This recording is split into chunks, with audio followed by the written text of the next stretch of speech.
खत्म कर देना चाहते हैं।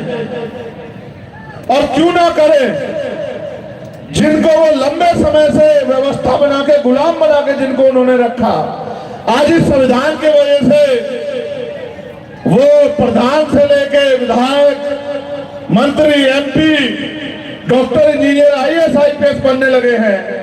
उनको ये लगता है कि जब वो कल शोषण करते थे तो उनके ऊपर कोई कार्रवाई नहीं होती थी। आज अगर वो कोई बे भी कह देते हैं, मुर्जिंदों को तो छोड़ो, अगर किसी परिनिर्वाण प्राप्त किए गए महापुरुष के बारे में भी कुछ कह देते हैं, उनकी मूर्ति में को भी कुछ कह देते हैं, तो मुकदमा होता और जेल जाना पड़ता है। तो वो ऐसे संविधान को क्यों रखे? वो तो अपनी जगह सही है, लेकिन मुझे आपसे पूछना है कि क्या आप अपनी जगह, अपनी जिम्मेदारी को अदा कर रहे हो? ये बात आपको मैंने इसलिए बनाई कि केंद्र की सरकार संविधान को खत्म कर देना चाहती है, लेकिन मैं बात आपको बता देना चाहता हूं, आप ये भी जानकारी हासिल कर लो कि तमाम राजनीतिक दल यही थे, चाहे वो कांग्रेस पार्टी हो, चाहे वो और कोई पार्टी हो, वो सब लोग यही थे। इनके रहते आज भारतीय जनता पार्टी संविधान खत्म कर देना चाहती है। आज उनको इतनी ताकत कहां से मिली इन दलों के रहते कि वो संविधान को खत्म कर देना चाहती है? यानी कि इन दलों के राज में भी आपका संविधान सुरक्षित नहीं।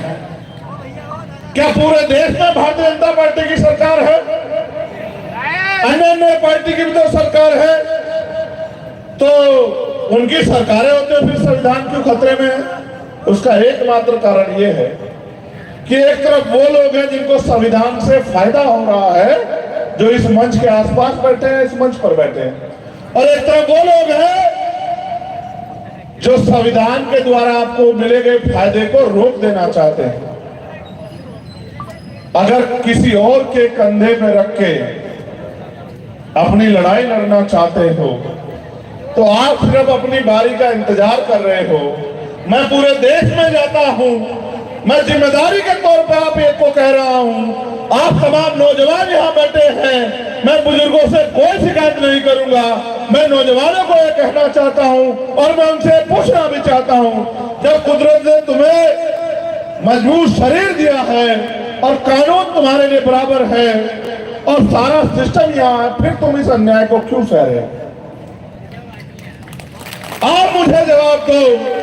मैं कहना नहीं चाहता था, लेकिन आपके तमाशे के बाद कहूंगा जरूर। आप मुझे बताओ, जब आप बेटियों की रक्षा नहीं कर सकते हो, उनको पैदा करने का अधिकार आपको किसने दिया है? मुझे जवाब दो।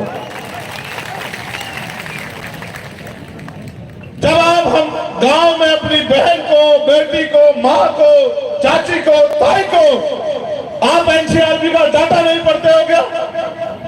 अगर आप पढ़े लिखे हो तो बताओ कि एनसीआरबी का डाटा क्या कहता है मध्य प्रदेश में, राजस्थान में, छत्तीसगढ़ में, उत्तर प्रदेश में, दिल्ली में, बिहार में।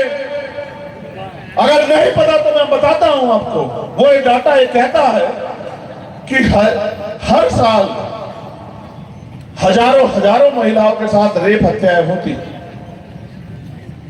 आप कभी उस डाटे को डीपली चेक करके देखना तो आपको पता लगेगा कि 100 में से 95 बच्चियां, बहनें आपके समाज की निकलेगी, मेरे बहुजन समाज के लोगों। इस बात को याद रखना। अब चाहे इस बात पे ताली बजा लो और चाहे इस बात पे सर झुका के रो लो कि चाहे मूंछें कितनी बड़ी रख लो, कपड़े कितने सुंदर पहन लो, गाड़ी कितनी बड़ी में घूम लो, अगर घर की सम्मान, बहन बेटी की रक्षा नहीं कर सकते तो तुम्हें बहादुर भाई कहलाने का कोई अधिकार नहीं।